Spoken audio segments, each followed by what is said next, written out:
There's no limit to what free men, free women, and free markets can accomplish, and that was one of Jack Kemp's finest quotes.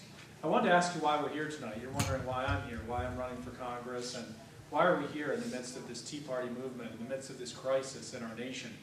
In the 90s, I was working in manufacturing at the old IBM plant during my summers in college. My brother lost his job.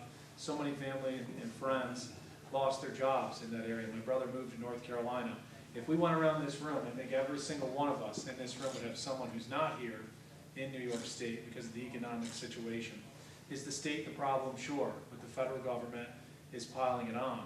And we're here tonight, and we're at this crisis in our nation because the federal government has tried to do too much.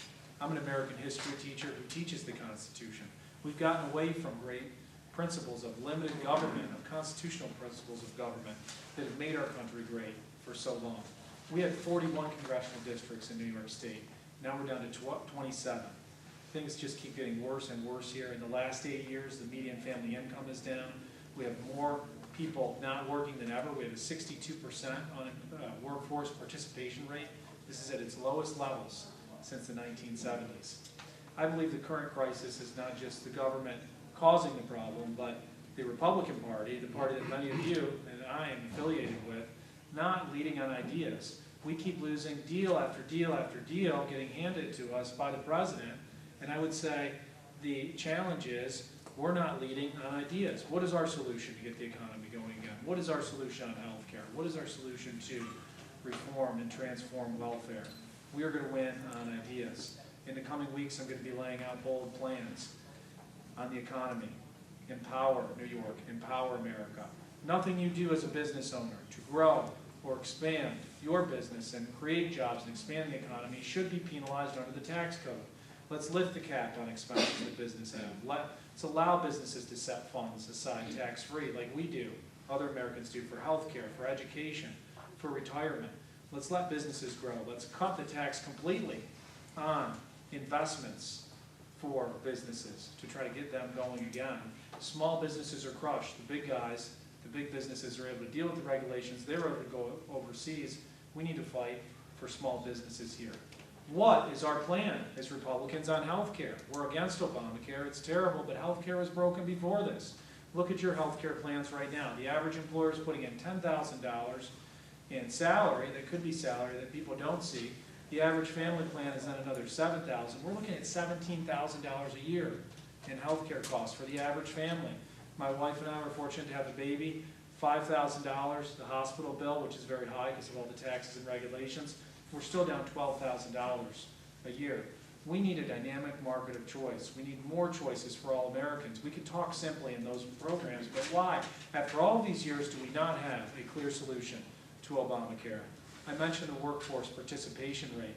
We see it here in our community. When I grew up, I remember going to parks and festivals and seeing families that had means. And I don't want to discriminate against families who don't have means, but we know there's too many people in our community right here not working right now that could be working.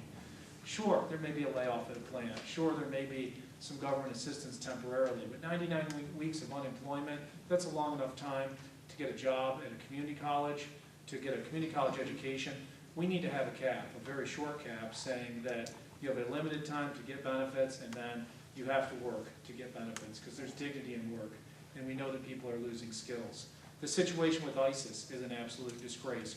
Why is Paris asking us, why is France asking us after the Paris attacks, what sites do we hit? How come we're not hitting them already? And we need more ideas here. Go back to the first Gulf War. There was a nothing in, nothing out embargo on Saddam Hussein. Why is ISIS selling oil on the black market? Why are they selling looted goods on the black market? They're in a desert. There's not that many roads to close off there. We should have a nothing in, nothing out embargo except for humanitarian supplies with ISIS. As I've said, I'm an American history teacher who will teach the Constitution. We know the Constitution is under attack right now, from the SAFE Act here in New York State to illegal orders on immigration, on guns, on health care, on the federal level. We are at a crossroads here. We are at a peril, and we need to fight to get this country going again.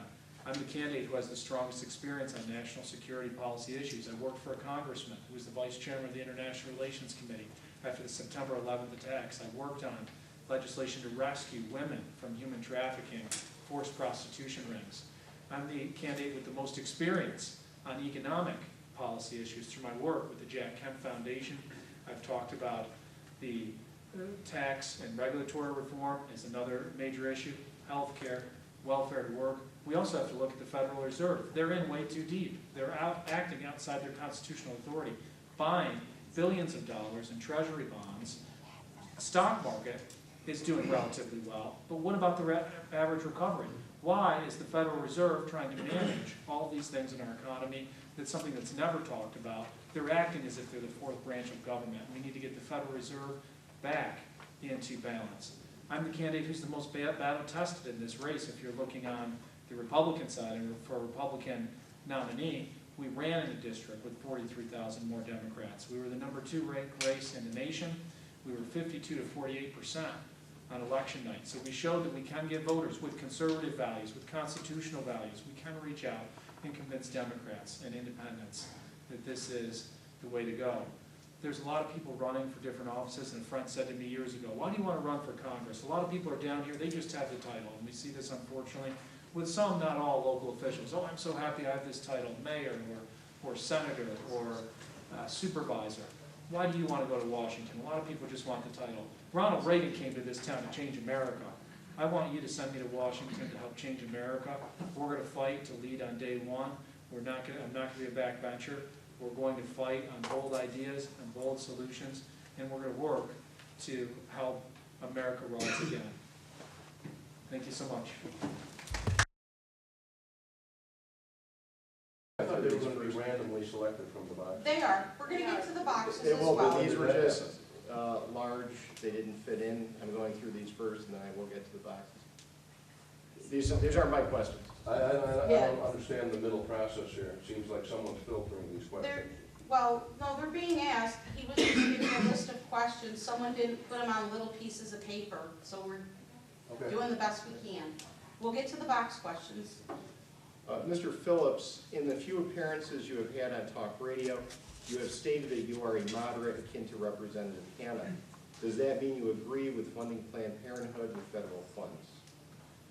Well, first of all, I'd like to see from the record where I ever said I was moderate. I've run for office before. I've always talked about conservative principles, and I've always strongly opposed funding for Planned Parenthood. They're the #1 abortion provider in the nation, and I think it's unconscionable that taxpayers should be funding their efforts. So I'd object to the question. With all due respect, I've never phrased myself as moderate on anything. I am conservative, but I feel like I've been able to make the case on conservative principles in a way that is connected with independents and even some Democrats, and we showed that in our last election by doing so well in a district that had so many more Democrats. Okay. Thank you. Thank you. Mr. Phillips, do you support TPA and TPP? The question refers to the trade deals that are being negotiated right now. I would say just a couple blanket statements about my policy on trade. One, trade is ultimately amongst people, not amongst nations. Now, the promise of these trade deals that we're looking at with Asia was it would conceivably give the United States the ability to counter China. China's manipulating currency, they're stealing intellectual property, they're doing cyber attacks on the United States, and China needs to be countered. I don't like the whole process of how this is going on. I do have concerns about the idea of Congress giving away the authority to do amendments on things to the presidency, so that causes me concern. And I do think what we see out of these deals are a lot of big government. It's the government saying, we're going to do this, we're going to regulate this, we're putting all these provisions in instead of letting people choose and letting the market dictate. So on a premise, I like the idea of consumers being able to choose, but we put our country at a tremendous disadvantage by having the highest corporate tax rate in the world. So let's lower corporate taxes if we're going to trade and have fair trade. Thank you. Next up, Mr. Phillips. What is your position on a constitutional convention? In other words, going forward, I believe what the question is getting at is, as a remedy to perceived constitutional abuses, what is your position on calling I believe in Article 5. Article 5 Convention of States. The Yes, Constitutional Article 5 Convention is the Convention state's of States. I believe we should work on a number of, I believe one, we should work on enforcing the Constitution as it exists right now. I'm an American history teacher. I've spoken to this group before, but if you go back to the progressive era and the New Deal era, there was a lot of ideas that were done with good intention, but they weren't in the Constitution specifically. And then you had the Great Society on top of that. So we're doing so many things that are not in the Constitution right now. Our priority is to get back into what's in the Constitution right now. The founders left us a framework that was as close to perfection as men could get. So I think the focus should be getting back to what's there right now. If we get into amendments, I'm not saying we're not up for amendments or up for a convention. We're looking at 2/3 of the Congress, 3/4 of the states, and I believe we need to just get back to looking at the Constitution as it is right now and getting government off the backs of Americans and back within its constitutional limits. Except, Mr. Phillips, what is your view of the Second Amendment? I'm an American history teacher who teaches the Constitution, and the Second Amendment is one of the most important in the Constitution. I do think there was a reason the Founding Fathers placed it second. And if you look at the First Amendment, how critical it is, it's at the heart of who we are. The freedom of speech, the freedom of religion, the freedom of assembly shall not be infringed upon by the government. If you look at the Supreme Court, I believe on this one they got it right. In the Heller case, a retired police officer in Washington, D.C. could not buy a gun to defend himself. If you look at the solutions liberals and others have thrown out, it's things that are just going to make it more difficult for law-abiding citizens to get guns and to protect themselves. And it's not going to stop the criminals who are committing the crimes, getting guns illegally, and committing most of the murders. I see myself as a staunch defender of the Constitution and the Second Amendment. Mr. Phillips, will you pledge to oppose any executive order that exceeds constitutional authority and is being used to bypass Congress and create new laws? Absolutely, absolutely. I'm an American history teacher, as I said before, teaches the Constitution. The Congress is supposed to make the laws, the executive branch is supposed to enact the laws. And we see a series of illegal orders by the executive branch here, trying to give work status to illegal immigrants, trying to rescind congressional laws to deport illegal immigrants, arbitrarily changing what was an awful health care law already, but still saying, okay, we're changing this deadline and this one and this one. And we've seen it now on, as was just referenced here in the last question, on the Second Amendment as well. So we see an executive that's out of control. I know there's a lot of hype on the presidential campaign right now, and it's on the news all the time, but remember, the president can only sign or veto what the Congress sends him or her in the future. And for the purpose of this election, I'm certainly hoping that it's a him. I knew I had to do it at some point. It was coming. Mr. Phillips, you say on your website that Jack Kemp mentored you. Do you believe, as he did, that immigration helps the economy and illegal immigrants should have a pathway to citizenship? I disagree with Mr. Kemp on that, and I don't agree with him on every issue. I do think on illegal immigration right now, we're dealing with, yes, we have to secure the border. I've said instead of, it's been proposed to build a wall, I think we could accomplish the same thing through electronic surveillance mechanisms that we could put up more quickly and more cost efficiently. There's been a lack of will. And secondly, look at the private sector of the world that works. You could go halfway around the world on an ATM card, take out money from a bank. You could do almost anything on your handheld phone. And yet, in the United States of America, we can't verify that our employers have legal immigrants. We need e-verification. We need to verify that we're having legal immigrants working here. And I think that's really the key.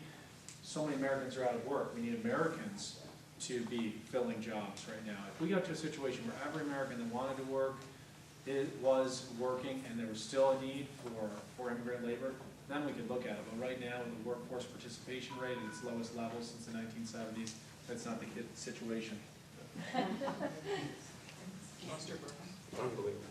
Mr. Phillips, what is your plan to increase the buying power of the U.S. dollar? It takes 13 cents in 1965 to buy what cost $1 today. I think this question's hit the elephant in the room. If you look at my parents' generation, some of the generation that you grew up in, we had two parents. We had one parent working, other, usually the mother, taking care of children. Now we have Americans working harder for less. The monetary problems with this country, the Federal Reserve being in way too deep, is at the heart of this problem here. The Federal Reserve is trying to do too much. Right now, our dollar is based on the full faith and credit in the United States government. This is the same United States government that has run up an 18, going on $19 trillion national debt, and this is the same U.S. government that's borrowing money from China, who, as I mentioned before, is attacking us through cyber attacks, through devaluing their currency. There is a bill that has passed the Congress by Congressman Brady that wants to study looking at a return to a gold, some type of bring gold back into the system so we could say this is what the U.S. dollar is worth compared to gold. I think that should be looked at and examined.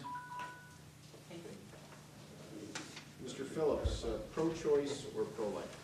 Pro-life, our Constitution, before our Constitution we had the Declaration of Independence that said all men are created equal, endowed by the Creator with certain unalienable rights, that among these are the right to life. I think Roe versus Wade was an atrocious decision. We have to work to build a culture of life, to speak for the dignity of life.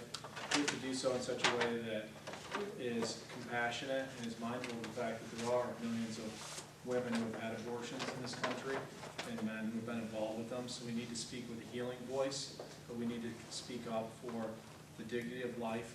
And as we get outside of government, just in our communities and our churches, speak with this healing voice of mercy and love. The solution to abortion is love and mercy and compassion. We can love them both. We can love the mother and the child.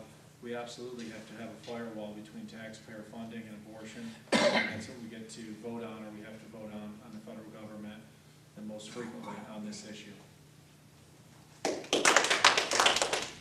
Mr. Phillips, please comment on how the House handled the Benghazi affair.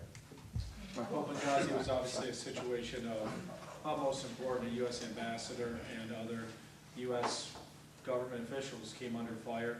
There was no relief given to them, even though they called for reserves.